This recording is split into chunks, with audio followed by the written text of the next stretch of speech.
Hej alle sammen og velkommen til den her video. I dag så skal jeg filme mine 2016 beauty favoritter. Så simpelthen bare alle de produkter, som jeg har elsket i 2016. Fra sådan hver kategori. Så ja, hvis du har noget du kunne tænke dig at se, så bare bliv ved med at kigge med. Jeg har det så varmt. Jeg tror lige det er sådan helt... Jeg skal filme den her video. Men jeg ved godt, at den kommer sådan rimelig sent. Men... du ved... bedre sent end aldrig. Så ja, jeg håber stadigvæk, at I vil se med og nyde videoen.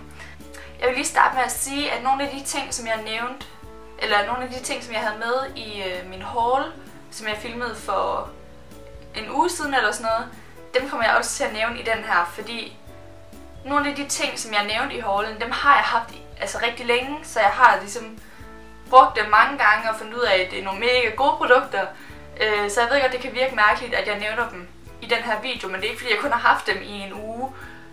Jeg har haft dem i flere måneder, så ja, jeg vil mene, at jeg godt sådan kunne tage dem med i den her video, fordi det er virkelig bare nogle ting, hvor jeg ved sådan, okay, de fungerer virkelig, virkelig godt for mig. Så altså, om jeg så kun havde haft dem i en måned eller 3 uger, så vil jeg stadigvæk sige, at man kan godt fornemme, når der virkelig er noget, der fungerer for en, og der er noget, hvor man sådan ved, okay, det her, det kommer jeg til at elske, altså. Så ja, jeg vil bare lige sådan fortælle det, så I ikke sådan sidder og tænker, har du kun haft det der i en uge? Fordi det har jeg ikke. Jeg tager egentlig bare tingene i den rækkefølge, som jeg vil sådan, bruge det. Så vi starter med primer, og der har jeg den her Makeup Forever Step 1 Smoothing Primer. Jeg har ikke lagt foundation uden at have brugt den her nedenunder, siden jeg har fået den. Og det synes jeg siger noget. Altså jeg kan ikke leve uden den her primer nu. Jeg er så glad for den. Så den fungerer vildt godt, fordi den smoother og så mattifier den også på samme tid, og det var lige hvad jeg har brug for i min T-zone, så perfekt. Og af foundations, der har jeg 3 forskellige, fordi jeg har ligesom gået igennem nogle sådan faser i løbet af året, så jeg vil starte med lige at nævne den her Clinique Beyond Perfecting Foundation.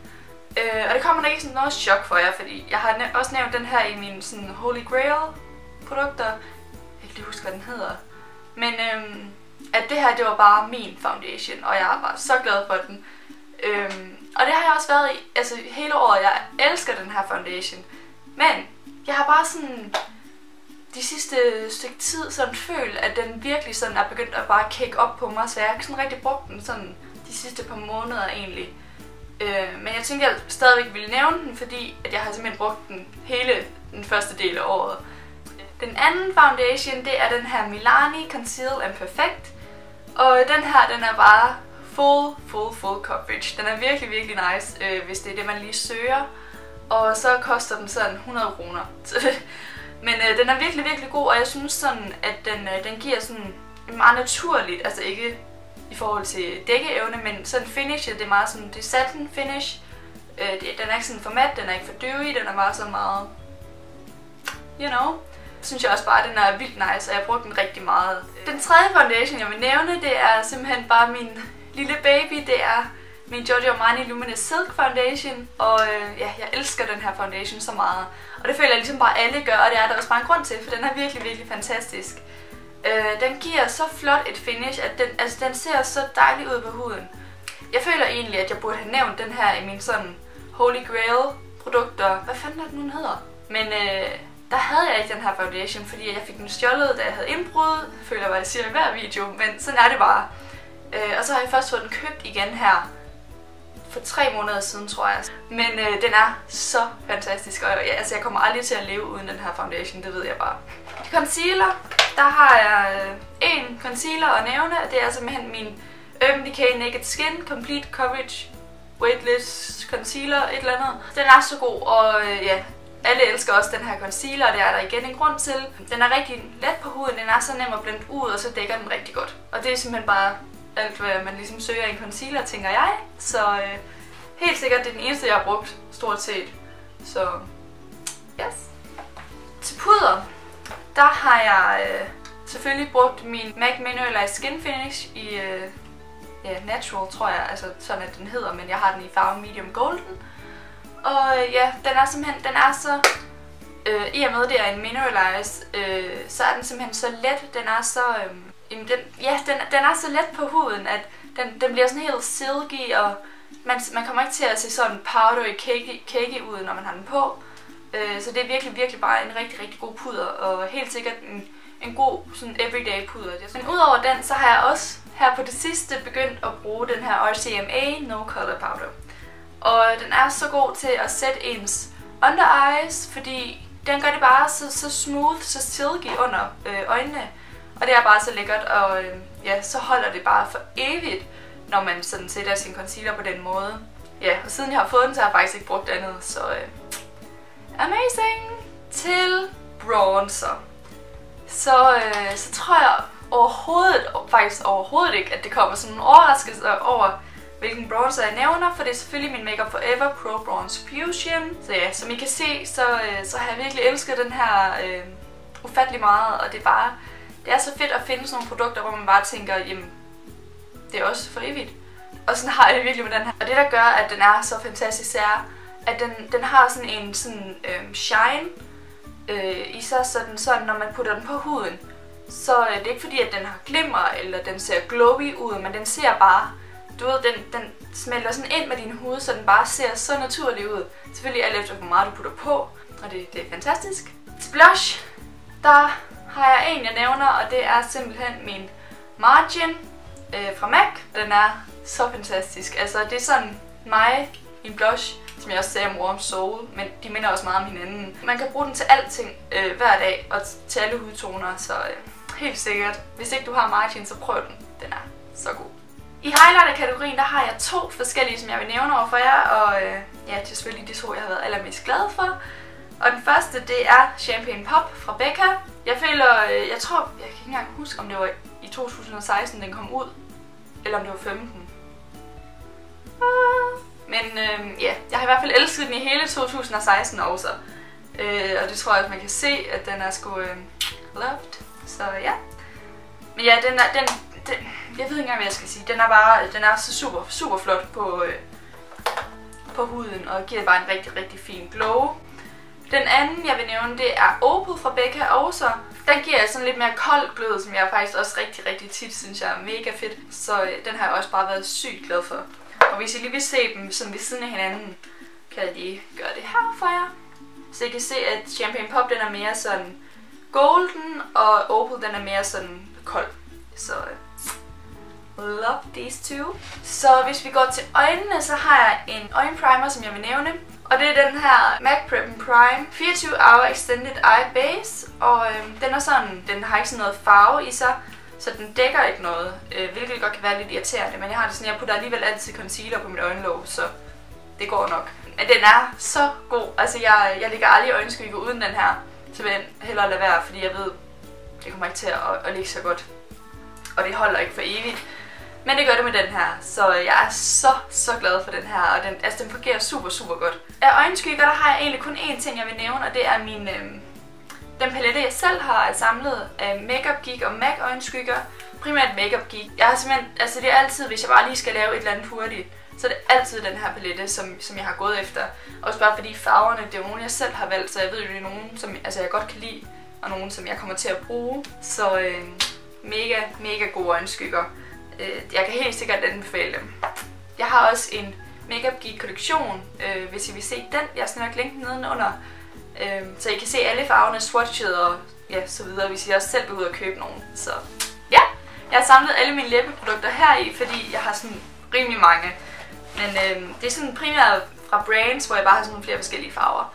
Så hvis vi starter med Liquid Lipstick, så ved I, at Kat Von D, det er nogle af mine yndlings. Jeg elsker dem, og jeg ved ikke engang, hvor mange jeg har af dem, men ja, jeg har i hvert fald en del. Men ja, det er i hvert fald helt sikkert en rigtig god formular af Liquid Lipsticks, så dem vil jeg også helt sikkert anbefale til jer. Jeg vil dog sige, at de har fået en rigtig stor konkurrent, nemlig de her Jouer Liquid Lipsticks. Jeg har også kun hørt folk snakke godt om de her Liquid Lipsticks, og det er igen af en god grund, fordi de er simpelthen så fantastiske. De er så sindssygt nemme at påføre på læberne, hvilket jeg egentlig synes er rigtig vigtigt, fordi Liquid Lipsticks kan nogle gange godt være svære at påføre, fordi at det er sådan, at hvis du laver en fejl, så er der ikke noget at gøre ved det, fordi den bare bliver på. Men den her, der har man ligesom, man har lidt tid til at arbejde med dem, og så er de nemmere at påføre, fordi de ikke er sådan så liquidy. De er ikke mega flydende, så de sådan flyder rundt på læberne, fordi de har sådan lidt mere mousse sådan formularer. De minder sådan faktisk rimelig meget om NYX Soft Matte Lip Creams, altså i formularen, eller i sådan teksturen. Men ja, de er sindssygt gode.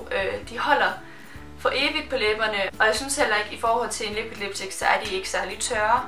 Man kan godt holde ud og have dem på en hel dag. Så jeg synes egentlig bare, at kun der er godt at sige om de her liquid lipsticks, så ja, jeg bliver simpelthen nødt til at have dem med i den her video. Mine yndlings lipglosses for 2016 er helt sikkert de her Kiko. Nu vender de alle sammen forkert. Det er de her Kiko lipglosses. De hedder Kiko 3D Hydra Lip Gloss. Så ja, jeg har de her 4 farver, og jeg vil ønske, at jeg havde mange flere, fordi de er fantastiske. De lever sgu op til alt, hvad jeg ønsker i en lipgloss. De er vildt glossy på læberne, og så er de virkelig sådan hydrating. Det er ikke alle lipgloss, der er det. Det kan godt være, at de ser shiny ud på læberne, men det er sgu ikke fordi, at de gør dine læber bløde. Tværtimod, så synes jeg, at nogle lipglosses, de godt kan være sådan, når man så har haft dem på, at man ikke har den, altså du ved, den er sådan worn off, så er ens læber bare mega tørre, sådan. Men dem her, så er det sådan lidt, altså nogle gange så bruger jeg dem her i stedet for en lipgloss. Hvis jeg ikke lige, nogle gange så bruger jeg dem her i stedet for en læbepomade, fordi altså det giver mig lidt det samme. De er så gode, og de koster sådan, jeg tror de koster 40 kroner eller sådan noget. Jeg er så glad for dem. Og det sidste jeg vil nævne her omkring læber, det er de her Jouer lip toppers, som er de her sådan metalliske lipglosses, men det er ikke en gloss. Det er ikke en, man kan bruge som gloss, fordi den er ikke sådan særlig glossy. Det er en topper, men de er fantastiske, og jeg tror også bare det er fordi jeg elsker glimmer, og jeg elsker også metalliske læber, og så dem her, det er bare lige mig, og jeg er så glad for, at jeg har dem. Altså, man kan bruge dem alene. Det gør jeg nogle gange med den her. Man kan også bruge den oven på en gloss, og man kan også bruge den oven på en liquid lipstick. Så man kan egentlig bruge den til, hvad end man har lyst til, og hvad man lige sådan føler for. Jeg vil anbefale dem til alle, der godt kan lide sådan lidt med glimmer og metalliske læber. De er i hvert fald fantastiske til det formål. Jeg har lige 2 læbepomader, som jeg også vil nævne for jer. Den første, det er den her Rest Spay Repair, sådan en læbepomade ting. Som I kan se, så har jeg elsket den her så meget, og den dufter vildt godt. Den dufter sådan lidt af appelsin måske. Der er kun sådan naturlige produkter brugt i den her, så der står bare sådan alle mulige forskellige olier og sådan noget. Så den er så lækker, og det er sådan virkelig sådan god kvalitet. Den anden jeg vil nævne, det er den her Aloe Vera læbepomade. Den er så fantastisk, og det der er med den her, det er, at den har ikke vand i sig. Så den, ligesom mange andre læbepomader gør, det er, at de først så moisturiser de, men når du kommer mere tilbage, så føler du skal gå ind med den igen, fordi at så er de læber tørre igen. Sådan er det ikke med den der, fordi at den har ikke vand i sig, så den bliver ved med kun at moisturize og hydrate. Så har jeg lige nogle børster, som jeg vil nævne, og den første, det er den her blending børste fra Morphe, og det er M504. Det er verdens bedste blending børste. Den er sådan rigtig sådan stor og fed, og så er den så blød. I forhold til for eksempel MAC, hvad er det? 184 eller 422. Den der klassiske blending børste. Hårene på den er så hårde. Jeg ved ikke, om det er bare min, for jeg har ikke hørt andre sige det. Men min børste fra MAC er den der blending børste. Den er altså virkelig dårlig. Den gør helt ondt på øjenlåget, fordi børstehårene de er så hårde. Men den her, den er fantastisk. Jeg elsker den. Så har jeg en anden blending børste. Det er den her fra MAC, og den hedder 221. Det er simpelthen sådan min yndlingsbørste sådan for evigt. Hvis jeg skulle vælge en børste, jeg kunne få med resten af mit liv, så ville det være den her. Jeg elsker den så meget. Fordi den er sådan lille, så den er rigtig god til, når man skal bruge en mørkere farve. Fik jeg lige... Whatever. Så når man skal bruge en mørkere farve ude i sit sådan outer V.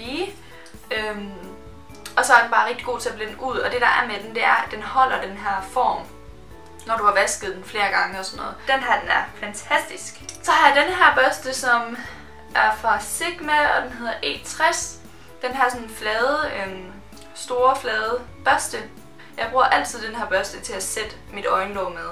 og det har jeg gjort lige siden jeg fik den. Jeg elsker den. Den sidste børste, jeg vil vise jer, det er denne her MAC 137 børste. Den er så blød. Jeg tror også, jeg filmede et haul med den her, hvor jeg også snakkede om, at den er så blød og så fluffy. Jeg bruger den her til faktisk sådan at blende mit ansigt. Så hvis jeg sådan tænkte, min kontur der var blevet sådan lidt for hård, så tager jeg bare den her blender. Og ellers sådan, og sådan tage mit baking væk eller et eller andet. Men man kan virkelig bruge den til alting, hvad end man har lyst til. Jeg har også brugt den til blush og til bronzer og så videre. Altså det er en rigtig god børste at have til alting. Så jeg er så glad for den. Den er så blød. Og det var egentlig alt for den her video og for mine favoritter i 2016. Jeg håber rigtig meget, I kunne lide videoen, og hvis I kunne, så husk at give den et like. I er også mere end velkommen til at skrive ned i kommentaren, om der er nogle af de her ting, som også er jeres favoritter. Eller også bare skrive alle jeres favoritter nede i kommentarfeltet, så vi alle sammen også kan få lidt inspiration til nogle rigtig gode produkter. Ja, så er du selvfølgelig mere end velkommen til at blive her på kanalen. Det vil gøre mig sindssygt glad. Og hvis du allerede følger min kanal, så kan du hoppe ind på min Snapchat. Den hedder Mathilde Wiberg. Der poster jeg næsten hver dag om et eller andet. Det kan enten være makeup eller min hverdag, eller at jeg sidder og filmer, eller hvornår jeg skal uploade, eller et eller andet. Men ja, helt sikkert hop derind også. Det vil også gøre mig virkelig, virkelig glad. Og ellers ja, så håber jeg bare, at vi ses i min næste video. Hej hej!